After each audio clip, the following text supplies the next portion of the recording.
Double D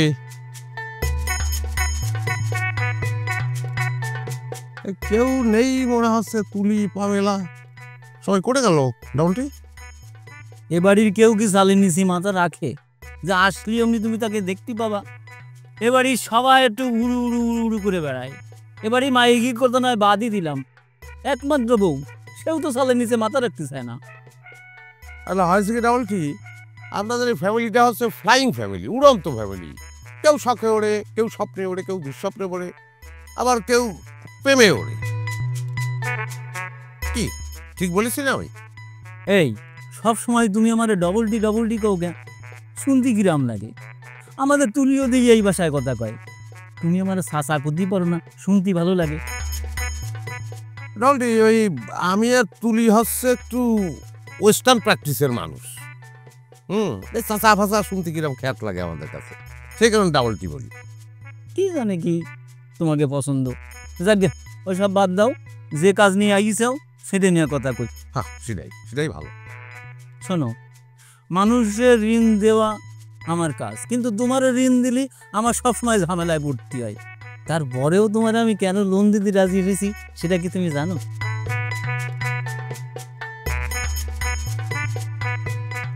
Shabana আন্টির কথা ভাইবে নিশ্চয়ই। না না, তুই তা হতে যাবে কেন? ওই যে প্রেম কুমার আমারে কইছে তাই। ওটা সাংবাদিক মানুষ না, তার একটা কথার দাম আছে না? না সেটা তো আছে, অবশ্যই দাম আছে, মেলা দাম। শুনতেছি তুমি নাকি খ্রিস্টান মেয়ের সাথে প্রেম প্রীতি চালা যাচ্ছ সিডনি। ডাবল ডি ওটা ঠিক প্রেম প্রীতি কওয়া যাবে কিনা আমি বুঝতে পারতেছি না, কিন্তু তার সঙ্গে আমার যে সম্পর্কটা চমৎকার, খুব ভালো সম্পর্ক।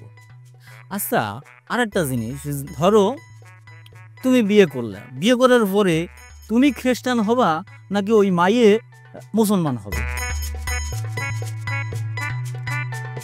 কত দূর ভাইবে দেখিনি তো ডাবল ডি। এইটা কিন্তু তোমার ভাবা উচিত ছিল। আর আমার মনে হয় কি ওই খ্রিস্টান মেয়ের সাথে তোমার প্রেম প্রীতি করাই উচিতই হয়নি, কারণ তোমার বাপের একটা মান সম্মান আছে। মানে একটা কথা আছে না যে পিড়িতে মজিলে মন কিবা হাড়ি কিবা ডোম, তার মানে কি দাঁড়াচ্ছে? মানে পিড়িত কিন্তু আপনার ওই জাত ধর্ম বর্ণ এসব মানে না, মানার উপায় নেই। সেটাই ঠিক আছে। এই আপনার কথা ধরলি ওনার কাশফুল, সব সাদা, বুড়েও ভাব হয়ে গেছেন, তারপরেও কি আপনার ঠেকানো যাচ্ছে? বরিতের ক্ষেত্রে সবাই তো ব্যাট চালায় যাচ্ছেন, ভালো।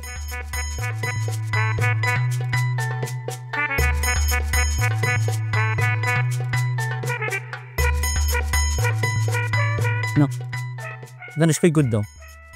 খাতার মধ্যে আবার সই করতে হবে কিসের জন্য? মারে তুমি আমার কাছে ঋণ নিবা, তার একটা প্রমাণ থাকতে হবে না? আরে টাকা তো পরিশোধ করবে না আমার ফেটা, তা আমি সই করবো কিসের জন্য? তোমার বাপ সুদ করবে ঠিক আছে, তোমার বাপ সুদ করতে গেলে অনেক ঝামেলা করবে। তুমি টাকা নিয়ে উল্টো পাল্টা কাজ করবা আর সেই টাকা তোমার বাবা সুদ করবে, এটা কি হতে পারে? এই ডাবল ডি কি করছেন? আমি যে টাকা নিচ্ছি তা নিয়ে খুব একটা মহৎ কাজ করবো, মহৎ কাজে লাগবে এই টাকা। তুমি মহৎ কাজ করবা না, তুমি না সই করে দাও। ওরে বাবা রে, সইয়ের জন্য কি শুরু করিছে?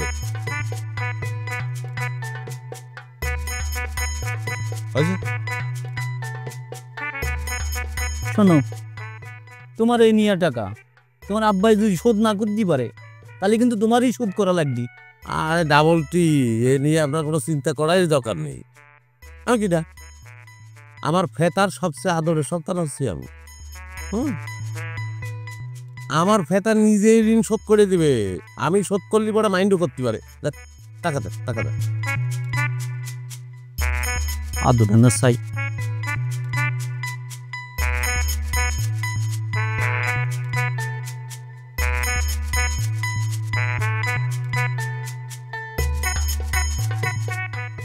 এনো গুনাই আছে।